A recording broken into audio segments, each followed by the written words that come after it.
મોરબીના સિરામિક ઉદ્યોગકારોમાં ગેસના વધતા ભાવને લઈને ભારે રોષ. મોટી સંખ્યામાં ઉદ્યોગકારો ગેસ કંપનીની ઓફિસે એકઠા થઈને ભાવ ઘટાડાની માંગ સાથે આવેદનપત્ર પાઠવ્યું હતું અને સાથે રામધૂન બોલાવી. મોરબી સિરામિક ઉદ્યોગના ઉદ્યોગકારો ગેસના વધતા ભાવથી પરેશાન બની ગયા છે અને યુદ્ધ જેવી વૈશ્વિક પરિસ્થિતિ બાદ ગેસના ભાવમાં વધારો નોંધાયો હતો, જેના કારણે મોરબીના અંદાજે 650 જેટલી સિરામિક ફેક્ટરીઓ બંધ કરવાની ફરજ પડી છે. ગુજરાત ગેસ કંપની દ્વારા મે 2026 મહિના માટે પ્રતિ ક્યુબિક મીટર ગેસનો ભાવ ₹85 નક્કી કરવામાં આવ્યો છે, જે ઉદ્યોગકારો માટે ભારે હોવાનું તેઓ જણાવી રહ્યા છે. ઉદ્યોગકારોના કહેવા મુજબ જ્યારે ફેક્ટરીઓ બંધ થઈ ત્યારે ગેસનો ભાવ આશરે ₹45 હતો, જે હાલ વધીને ₹80 સુધી પહોંચી ગયો છે. તાજેતરમાં સીઝ ફાયર બાદ ક્રૂડ ઓઇલના ભાવમાં ઘટાડાની શક્યતાઓ ઊભી થઈ છે, જેને ધ્યાનમાં રાખીને સિરામિક એસોસિએશન દ્વારા ગેસના ભાવમાં ઘટાડો કરી આશરે ₹65 સુધી લાવવામાં આવે તેવી માંગ કરવામાં આવી છે. ઉદ્યોગકારોએ ગેસ કંપની સામે વિરોધ નોંધાવતા હાય હાયના નારા લગાવ્યા. સાથે જ પ્રદર્શન દરમિયાન ગ્રાઉન્ડમાં બેસીને રામધૂમ બોલાવીને અનોખી રીતે વિરોધ વ્યક્ત કર્યો હતો.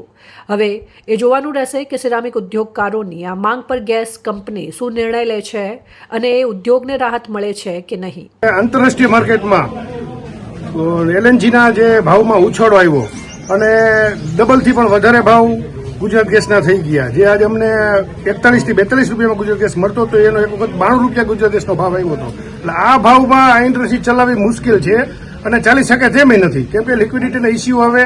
એટલે આ ઇન્ડસ્ટ્રીને આમાંથી બહાર કાઢવા માટે ગુજરાત સરકાર અને ગુજરાત ગેસે આમાં ઘટતું કરી અને જેમ બને તેમ, હવે તો સીઝ ફાયર થયું છે, હવે આંતરરાષ્ટ્રીય માર્કેટમાં ડાઉન આવવાનું જ છે માર્કેટ, તો એ બધું સર્વાઈવ કરી અને આ ઇન્ડસ્ટ્રીને જીવંત રાખવા માટે, આમાંથી ઉગારવા માટે એકદમ રીઝનેબલ ભાવ કરી આપે તો જ આ ઇન્ડસ્ટ્રીમાં સર્વાઈવ કરી શકશે. નહીંતર યુદ્ધનો મોટો માર આ ઇન્ડસ્ટ્રી ઉપર પડશે. આ 60,000 કરોડનું ટર્નઓવર ધરાવતી ઇન્ડસ્ટ્રી આજે 1 મહિનો બંધ થઈ એટલે સ્વાભાવિક 5,000 કરોડનું ઉદ્યોગનું જે ટર્નઓવર ઠપ થઈ ગયું. એટલે આ ઇન્ડસ્ટ્રીને બચાવવા માટે આ જેટલા લોકો આજે અહીંથી ઘરે ગયા, એમને વાપસી થઈ, એ લોકોની રોજગારીને ધ્યાને લઈ અને સરકારે તરત જ આમાં ઘટતું કરવું જરૂરી છે એવી અમારી લાગણી. કેટલો ભાવ હોવો જોઈએ તમારા માટે તો સર્વાઈવ થાય? યુદ્ધ પહેલા જે 41-42 હતા, આપણે એવું વિચારીએ કે ચલો અત્યારે આંતરરાષ્ટ્રીય માર્કેટમાં જે રેટમાં ઉછાળો એટલું નહીં, પણ હવે સીઝ ફાયર થયા પછી હવે એલએનસી ને અવેલેબિલિટી મળશે અને રીઝનેબલ રેટમાં મળે, કે જે સ્પોટ પ્રાઇસ હોય તેમાં એકદમ પ્રોપર રેટથી આપે. સમજો કે 60-65 રૂપિયા આપે તો ઇન્ડસ્ટ્રી કદાચ આમાં સર્વાઈવ કરી શકે. અને સાથે સાથે ગુજરાત સરકારે અત્યારે આમાં ટાઈમ લાઈન સુધી વેટ પણ અમને કપાત કરવો જોઈએ, જેથી કરીને ઇન્ડસ્ટ્રીને 6% બીજી પણ રાહત મળે. તમે ગુજરાત ગેસના જે ઓફિસે રજૂઆત કરી, શેના માટે રજૂઆત કરી, શું માંગણી છે? આજરોજ ગુજરાત ગેસ ઓફિસ ખાતે અમારી એક ઉદ્યોગકારોની એક રજૂઆત હતી. જ્યારથી યુદ્ધની પરિસ્થિતિ નિર્માણ થઈ ત્યારથી લઈને આજ સુધી જે ગેસના ભાવમાં અને ગેસની સપ્લાયમાં અનિશ્ચિતતા સર્જાણી, એના હિસાબે અમારી ઇન્ડસ્ટ્રીને બહુ મોટી નુકસાની સહન કરવી પડી છે.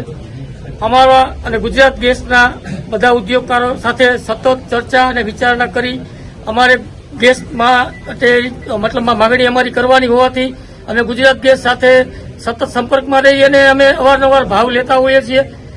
ગુજરાત ગેસ તરફથી જ્યારે પણ ભાવ આપવામાં આવે ત્યારે અમે લોકો અમારા કારખાના ચાલુ કરવા માટેના પ્લાનિંગ કરતા હોઈએ છીએ. પણ જ્યારે અમે કારખાના ચાલુ કરવાના પ્લાનિંગ કરીએ ત્યાં ગુજરાત ગેસના ભાવ પાછા ચેન્જ થતા હોય છે. તો આ ભાવની જે પોલિસી છે એ વારંવાર ચેન્જ થવાથી અમારા ઉદ્યોગકારોમાં એક બહુ મોટી ચિંતાનો વિષય છે કે આ અનિશ્ચિતતાની અંદર અમારે અમારું પ્રોડક્શન કેવી રીતે ચાલુ કરવું અને પ્રોડક્શન ચાલુ કરી અને આ ઊંચા ભાવનો જે ગેસ આવે, અત્યારે અમારું પ્રોડક્શન બનાવી અને માર્કેટમાં કેવી રીતે વેચવું.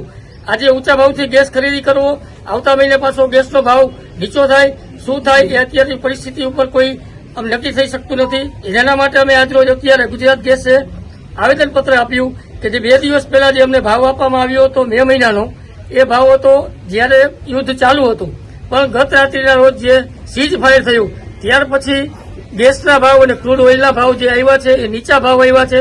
તો અમારી એટલી જ માગણી છે કે જે 2 દિવસ પહેલા જે મિટિંગ થઈ અને જે ભાવ આપ્યો હતો મે મહિનાનો, એ ભાવને પાછો રિવાઇઝ કરી અને આજે જે સ્પોટનો ભાવ ઘટાડો થયો છે એ મુજબ નવા ભાવ આપે તો ઇન્ડસ્ટ્રી વહેલી તકે ચાલુ થાય. બસ આટલી જ અમારી ગુજરાત ગેસ પાસે માગણી હતી. 2 દિવસ પહેલા કેટલો ભાવ હતો ને અત્યારે કેટલો ભાવ છે? 2 દિવસ પહેલા જયારે અમારી 6 તારીખે ગુજરાત ગેસના અધિકારી ગાંધીનગરથી આવ્યા હતા ત્યારે અંદાજે ₹80 જેવો ભાવ અમને આપવામાં આવ્યો હતો, એ પણ મે મહિના માટે.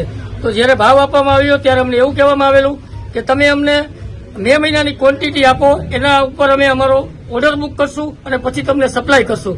તો અમને એવું જાણવા મળ્યું છે કે ગુજરાત ગેસ કંપની અત્યારે જ જે ભાવ છે એ ભાવ પ્રમાણે ઓર્ડર આપી દીધો છે. તો અમારી એવી માંગણી છે કે જે આજનો નવો ભાવ જે સ્પોટનો જે ઓપન થયો છે ઇન્ટરનેશનલ માર્કેટનો ભાવ, એ ભાવ મુજબ અત્યારે ગુજરાત ગેસ નવા ભાવ રિવાઇઝ કરી અને નવા ભાવ પ્રમાણે ઓર્ડર આપે અને અમને ભાવ સસ્તા કરી અને એક જ ભાવે મોરબીને ગુજરાત ગેસ દ્વારા ગેસની સપ્લાય કરવામાં આવે અને ગેસ ઉપર બધાનો સમાન હક લાગે એવી એક અમારી માગણી અને લાગણી છે. નવો ભાવ કેટલો છે? નવા ભાવનો અત્યારે હજી આજે તો ઇન્ટરનેશનલ માર્કેટ 2 વાગ્યા પછી ઓપન થાય ત્યાર પછી ગઈકાલનો ભાવ તો એ જ હતો, પણ આજે જે ક્રૂડ ઓઇલના જે ભાવ ઘટ્યા છે, ક્રૂડનું માર્કેટ જનરલી સવારમાં વહેલું ઓપન થતું હોય તો એવો અમને અંદાજ છે કે જે $22 જે ભાવ હતો જે સ્પોટનો 2 દિવસ પહેલા, એ આજે કદાચ $17 થી $18 થઈ શકે એવું અમને લાગી રહ્યું છે. રિપોર્ટ શ્રીકાંત પટેલ, સંબંધ ભારત ન્યૂઝ, મોરબી.